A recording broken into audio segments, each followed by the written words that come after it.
Hey Factors, for everything 26 and 26, make sure to check out 26and26.com. That's 26in26.com.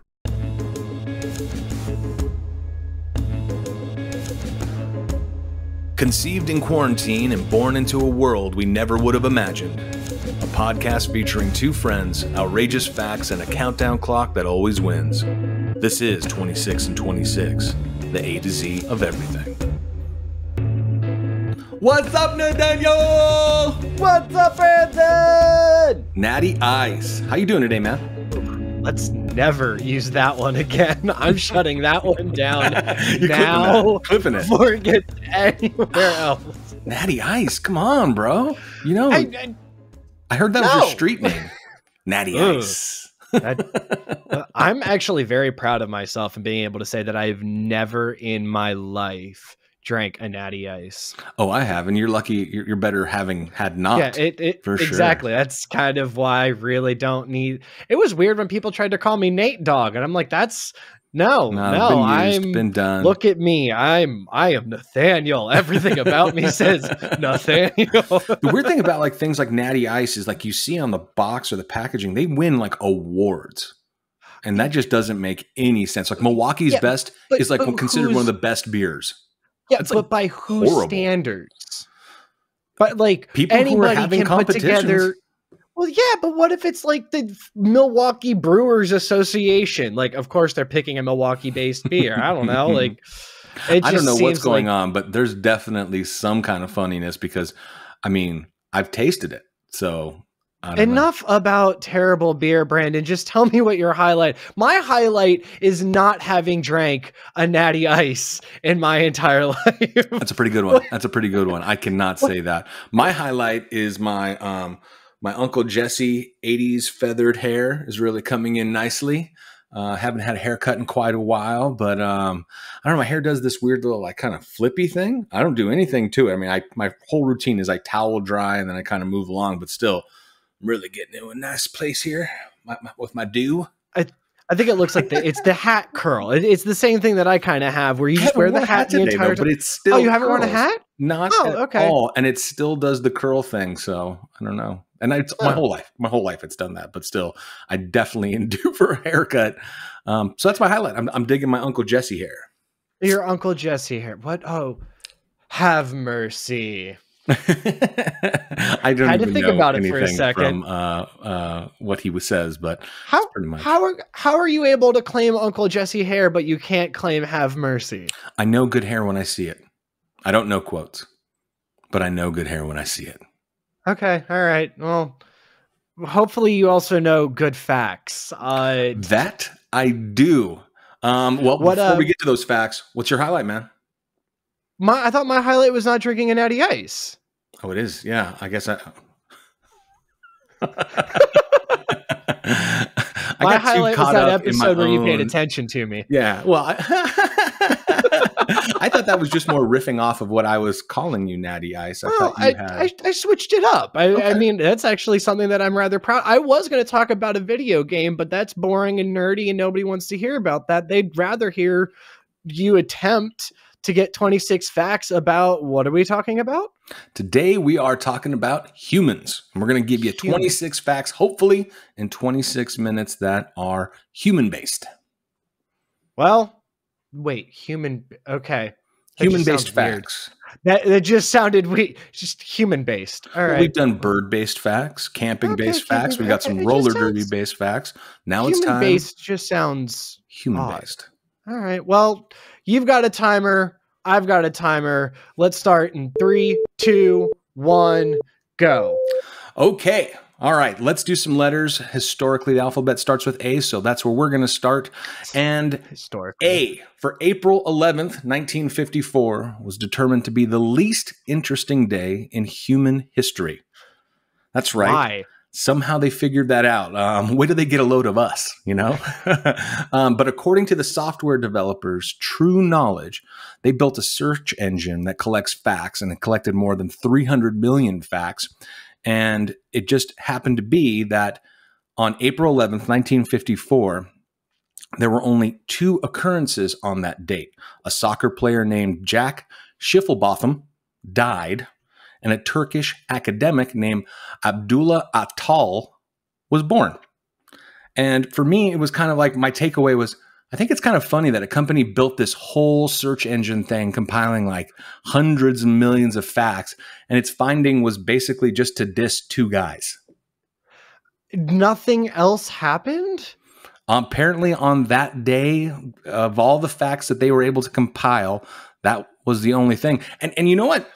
I don't know if boring is the right word. I mean, a good guy died and a good guy was born. All in all, it was a pretty good day. I don't know if it was boring. I mean, you know, there wasn't war, there wasn't death, like beyond just that one notable guy. So you could say that you didn't even need your AK. No.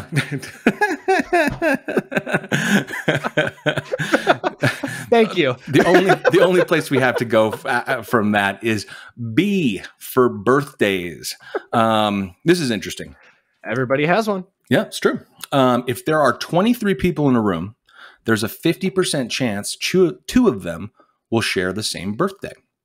With how many people? If there are 23 people in a room, there's a 50% chance that two of them share the same birthday. Now, obviously, there are 365 possible birthdays. So it would be unlikely that with just 23 people, you would find two that had the same birthday. And yet it is. Now, if you get 75 people in the room, the odds go way up. At that point, there's a 99% chance of shared birthdays. And this is actually called something. It's the birthday paradox. It's all based on the compounding power of exponents, whatever that means. The powerful power, the powerful power, the what power of exponents? Compounding power of exponents. Power of exponents. Yeah. The birthday paradox. There's just a lot of people with a lot of birthdays. That's what I'm gathering. Yeah. But interesting. 75 people, 99% chance they're going to have a shared birthday. So think of that at the next large gathering. I think I'm more surprised with 23. There's a 50% chance. Yeah. And it's like grows. Specific birth date, not like birth month, like day, specific same day. Mm-hmm. Huh. Have you ever met anyone who had the same birthday who was like just random stranger? Actually, I've not. I've gotten really close to it, but I've yet to meet anybody that shares my specific birthday. My mother, my cousin, and my childhood best friend all shared a birthday, but I've never met anybody that shares my birthday yet. I met a rando guy at a high school baseball game, and we both had the same birthday, and I swear we immediately became best friends. It was just like, you and me, buddy. It was destined, and I never spoke to that guy ever again, but still, nevertheless. All right, moving on. C. Move it. Something that is unique to humans and no other animals on this planet. Humans have chins, some more than others. No other animal has a chin. No other animal on this planet has a chin. Despite the many differences between humans and other creatures, there are also plenty of similarities. Like many creatures have hair, eyes, a heart, a powerful brain. But there's one feature that we don't share with any other species, and that is our chin. So if you're looking across all the hominids, which is like the family tree that splits with chimpanzees and everything. Okay. It's the only trait that we can say is exclusively human, according to Dr. James Pampush.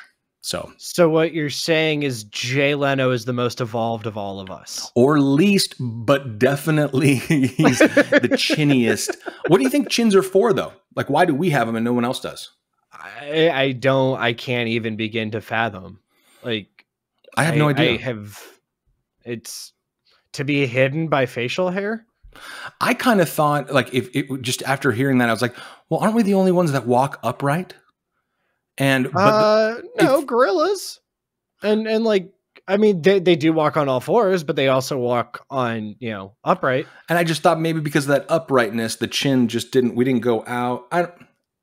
I'm not really one to have the opinion on why we have chins, but it is a thinker. Only animal to have a chin. Well, you're the only animal to have taken 6 minutes for 3 letters. The world population has more than doubled since JFK, so D for double down. Since JFK, the population was 3 and 3.5 billion people. Now, since JFK's presidency, Okay. The population has doubled to 7.6 billion people. So D for double down. And according to the United Nations, the world population is estimated to reach 9.8 billion by 2050. I'm curious where the biggest expansion is going to be, because I know that India and China alone each have over 1 billion people. Oh, don't they have multiple billion people? No, they're both like, I think China's at like 1.3. I think India's at 1.1. Oh, okay. I thought they were both had multiple billion, but still, yeah, no. They're definitely highly populated areas. Since time is of the essence, E for escape. Now, this I thought was very cool. It is totally legal to escape from a prison in Mexico. Several countries, including Mexico, Germany, and Austria, all understand the desire to escape from prison as a basic human nature rather than an unlawful act. Consequently, a prison break isn't considered to be a crime itself. Huh. Yeah, it's like, we get it. I'm sure you really do want to be free, you know? And I thought that was very aggressive. Well, okay, I guess that does make sense. If somebody were to break out here, that we would charge them with breaking out, and you're not just going to throw them back in. You're going to, punish them for. And in all the countries I mentioned, you're still going back to jail if they catch you, but it's not an additional crime. They kind of just go, yeah, I'm sure you really do want to be free. Actually, it's kind of admirable for his, without getting into the whole concept of prisons, that's probably one of the more admirable aspects. Sure. Feels very human to understand. Good for the Germans. Yeah. You don't get to say that often. Good for the Germans. F is for fear. Humans are born with only 2 innate fears. Now, you might be afraid of snakes. You might be afraid of spiders. You might be scared of a whole bunch of things. But according to scientists, we are only born with 2 innate fears. Do you know what those fears are? Falling? That is one of them. Congratulations. I would not have guessed that. And drowning. That's another good one, but it's not accurate. Though, according to these scientists, it would be the fear of loud sounds. The rest of your phobias are learned. Okay. We're fear of loud sounds. I guess those are the only ones you're born with, though. Okay, so all right. I mean, I guess that explains why thunderstorms are so terrifying as a little child. Yeah, it's just naturally like, and if you see like, a loud clap or a loud noise, you see babies like that really rattles them, or a dog starts barking. You don't know what's going on, and that's why you can also still be easily startled. Sure. All right, now Nate, have you asked yourself ever at any point in your life, why do you get goosebumps? Why do you think? I have no idea, but actually, now I'm really curious. All right, well, this came as a surprise. Goosebumps are meant to ward off predators. It's a psychological reaction where these tiny, small muscles attached to individual body hairs, which lead to them to stand on end, is an ability that we learned from our ancestors that we just don't need anymore. Apparently, what happened is if you see a dog, all right, and when he gets mad at something, the hairs on the back of his neck stand up. Well, we used to do that same thing on our chest and our arms when we got frightened, or if we had to run or do a standoff with something. All our hairs would kind of like stand up on end, giving the perception. Because when we were back in the day, our ancestors were so hairy, like little gorillas and stuff, that it gave a perception of being larger. So that's why goosebumps, we're no longer hairy. So the muscles still do that. We just don't have the hair to correspond, or some of us don't. I think almost every letter I've gone, to, because I'm just learning about, I'm just looking at my arms now. Like, I know when I get the next time you get chicken skin, you're going to be like, all right. A little connection to my ancestors. Did you just call it chicken skin? Yeah. You never heard that? No. Oh, yeah. Goosebumps, chicken skin. Every well, good. That's what we're looking for. It's a lot of H. What are you gonna get? H for We'll transition smoothly. Actually, this time we're gonna go with H for hiccups. This one sucks, man. The longest bout of hiccups lasted for 68 years. No. And he was an American. Iowa farmer Charles Osborne holds the world record for the longest continuous bout of hiccups at 68 years. Now, it wasn't just like one hiccup a day. We're talking 40 hiccups a minute. The entire time? No, it eventually slowed down to 20 a minute. But can you imagine that? The man died. How do you eat? How do you do anything? How do you have a sleep, conversation? He's just constantly hiccuping. He died in 91 after having spent 70% of his life, of his 70% of his 97 years hiccuping. I can't even wrap my head around that. That is torture. That is. I wonder if you just get used to it and it's just part of who you are, maybe like a stutter or something, and you just I you spend enough time. It's part of the deal. I guess. I mean, that's got to be the only way. But I can't imagine having the hiccups for over a day. The thing for me is most annoying is thinking about the people who kept trying to scare him to get him to stop. And it's like, or how much advice did that guy get about like tricks? Oh no, I can get this to stop. It's like, you know, I've been doing this work for 20 years. Yeah. Yeah. All right. This is interactive. I'm going to need your help on this one. It's impossible to hum while you pinch your nose. Try it. All right. God dang it. Yeah. Now here's the reason why. For some reason, you can't exhale while holding your nose and closing your mouth. To make the humming noise, you need to pass air through your larynx, which cannot be done when air cannot be exhaled. Oh, yeah. No, okay. I guess that makes sense. As soon as I realized that I was trying to blow air out my nose with my mouth closed, I realized I was kind of an idiot. God dang it. I'm just going to keep saying, huh. Oh, we've got so many more huhs to go. I have no banter. I just have, No, a lot of these are just kind of straightforward facts, but they're interesting. All right. They are. Jay, just a bit older. Jay for just a bit older. Okay. What do you think the longest time between two twins being born is? Because, I have one twin's like, oh, I'm 3 minutes older. Oh, I'm 2 minutes older. Maybe one goes, I'm 17 minutes older. What do you think is the longest time? I'm going to say a day. A day? That seems like a lot, right?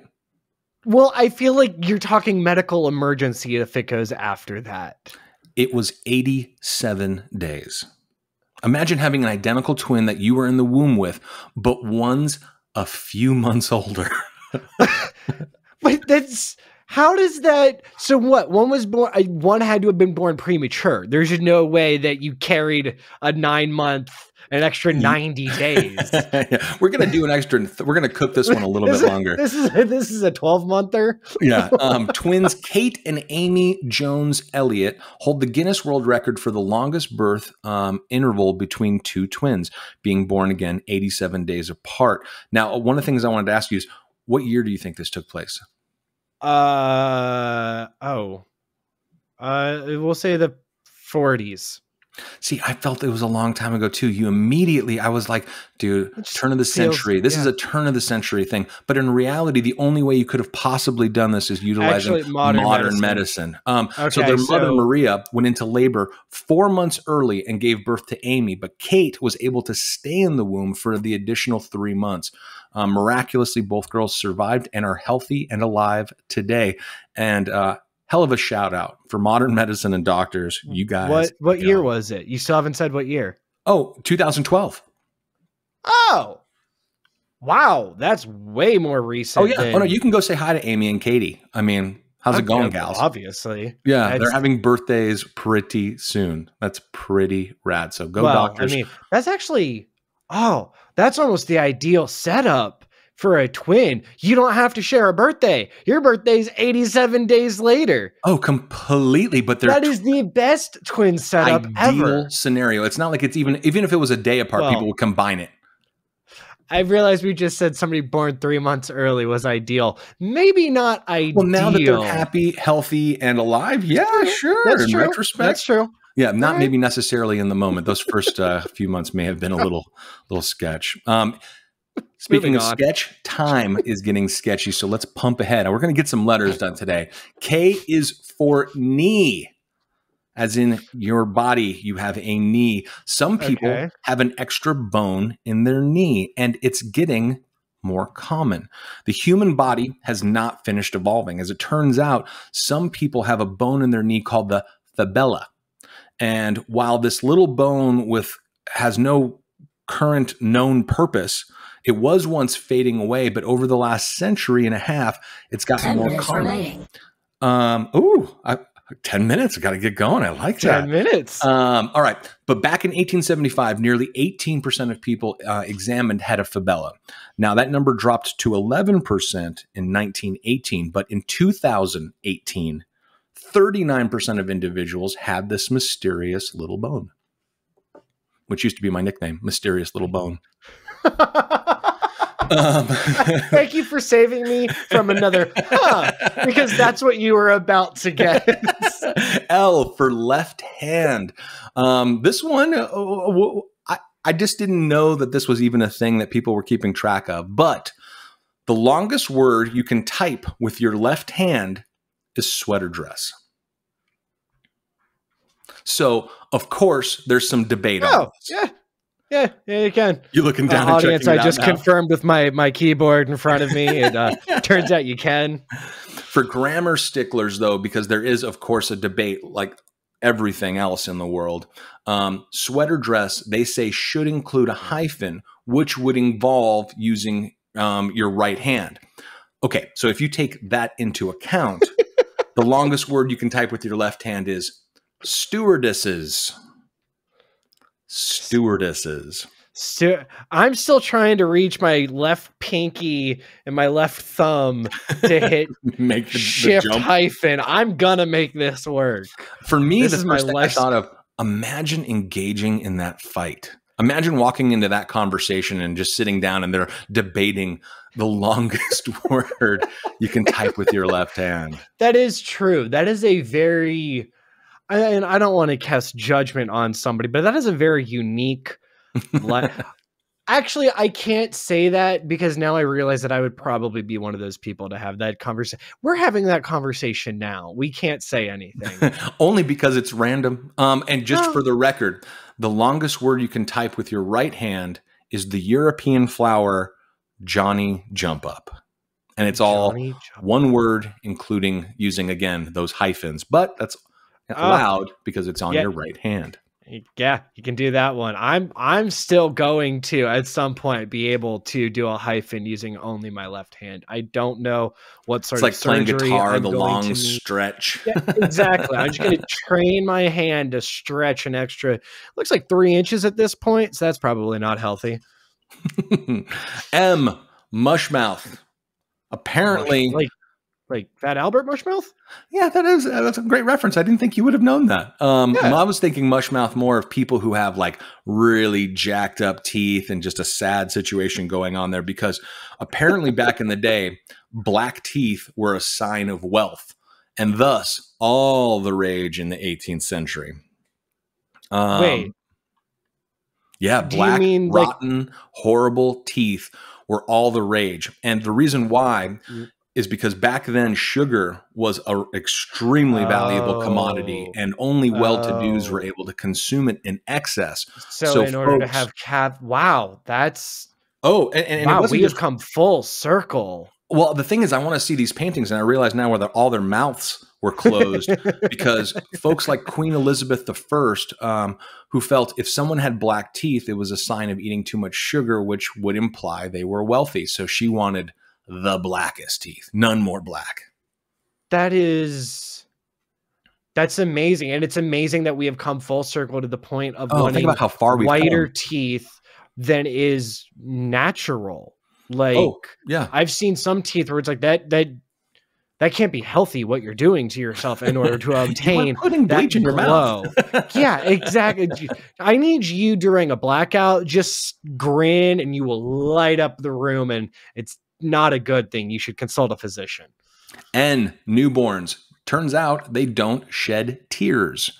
Tear ducts don't fully develop in infants until they are 1 to 3 months old. making it impossible for babies to shed actual tears, but still very possible to scream at the top of their lungs. I'm going to move along because I want to get a new record today on how far we get. Right. Okay, bring it. This O for opposite of what I would have thought. Iran, yes, that's right. Iran carries out more gender change operations than any other country in the world. According to official statistics, Iran is somewhere between 15 and 20,000 transsexuals inhabiting it, but unofficial statistics place that number much closer. I'm loving that. Move along. Unofficial statistics place the number much closer to 150,000 people, and I'm all for it. That's fine. Great. Wonderful for you. I'm really happy if that's your voyage. But what I'm surprised by is that it was Iran leading the pack in that.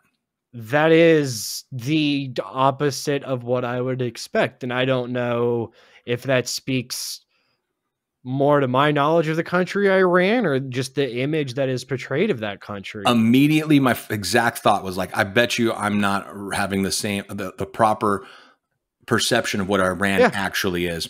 All right, Nathanael, if I were to ask you to fill a pool with your spit, how long do you think it'd take you? Just spit. What size pool? Well, let's just say an average size swimming pool.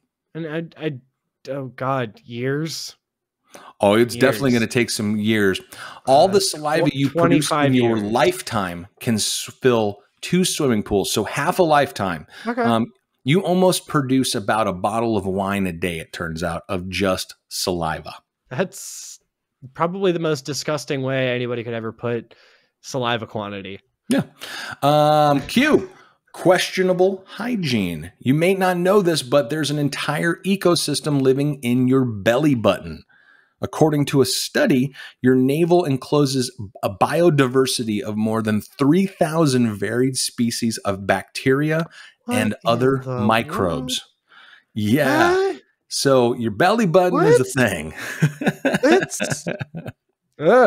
I need to wash that more often. I've never once thought about scrubbing my belly button, and I got a deep belly button, so only so you got an innie, not an outie. Oh, an innie all day, R for rarest birthday. I'm going to take a guess. When do you think the rarest birthday is? What do you mean by the rarest birthday? What is statistically the least likely birthday a human being can have? February 29th. Exactly. Leap day. You have a 1 in 4,061 chance of being born on leap day due to the fact that leap day only comes around every 4 years. I do have, which makes that birthday being the rarest, obviously.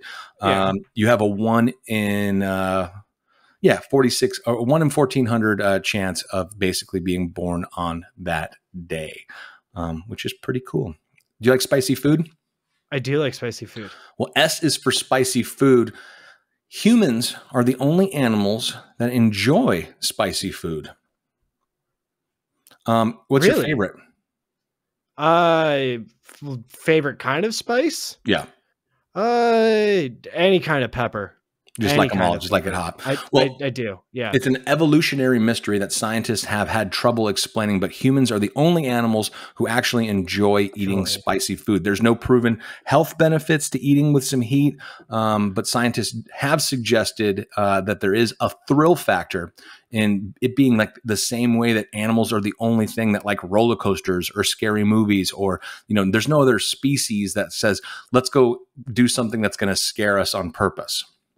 I have heard that the endorphins released by excessive amounts of capsaicin are either the same or very, very close to the same when you were to have a sexy time with somebody. Oh, okay. So there's a whole bunch of different things to it.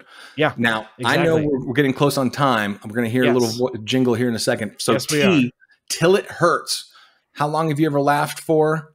I doubt it'll ever compare to the amount of laughter that took place in Tanganyika, which is they had a laughing epidemic that broke out that lasted 6 to 18 months.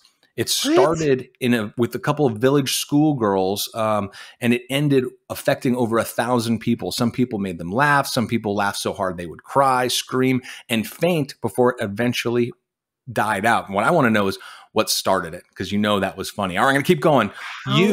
Okay, for urine tooth. Wait, I'm sorry, what?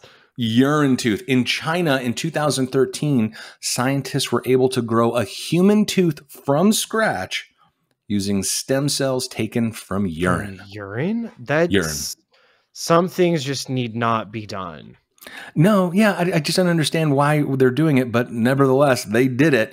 And speaking of things that are done, time. Boo. I really thought we were going to get through this today. I was like, even every time I was like, all right, just focus on getting to the end. And we'll have to save that for another day. You were doing really well. I think we got through them. We got some good facts. Let's do one more fact just because. X. All right.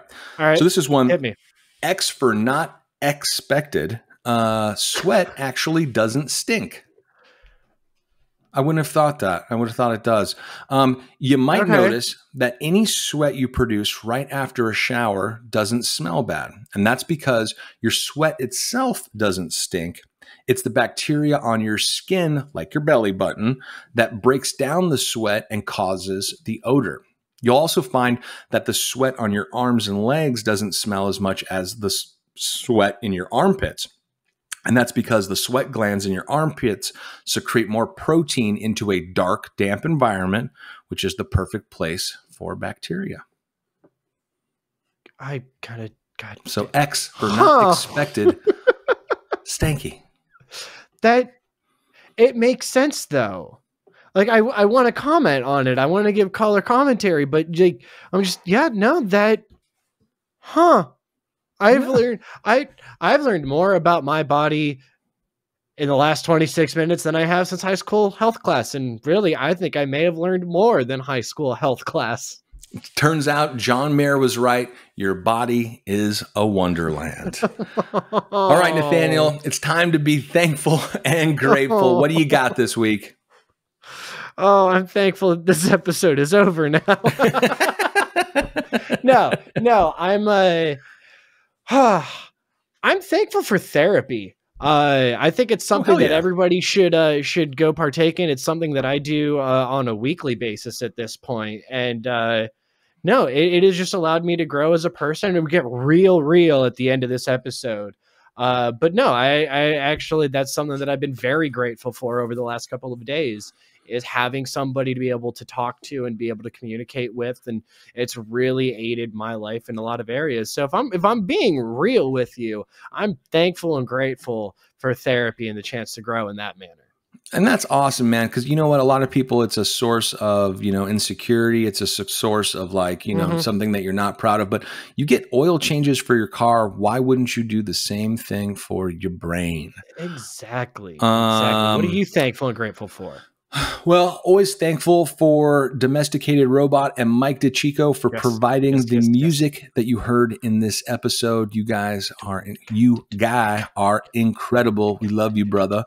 And I am also thankful for family. My little sister moved in right next door, so it's really cool to be able to have her and her man right next door. And it's just nice to have family close. So it is. All right, Brandon, take us out of here. All right, we leave you now in love and light and this. In the end, it's not the years in your life that count. It's the life in your years. Abraham Lincoln. Have a good one. Huh. God dang it. All right, Nathanael, in under 26 seconds and in alphabetical order, tell us how they can find us. Go! A, Amazon, Apple Podcasts, anywhere you listen to podcasts. F, Facebook, 26 in 26 A2Z. I, Instagram, 26 in 26 A2Z. T, Twitter, 26 in 26 A2Z. W, website, www.26in26.com. Y, YouTube, 26 in 26, the A to Z of everything. Time!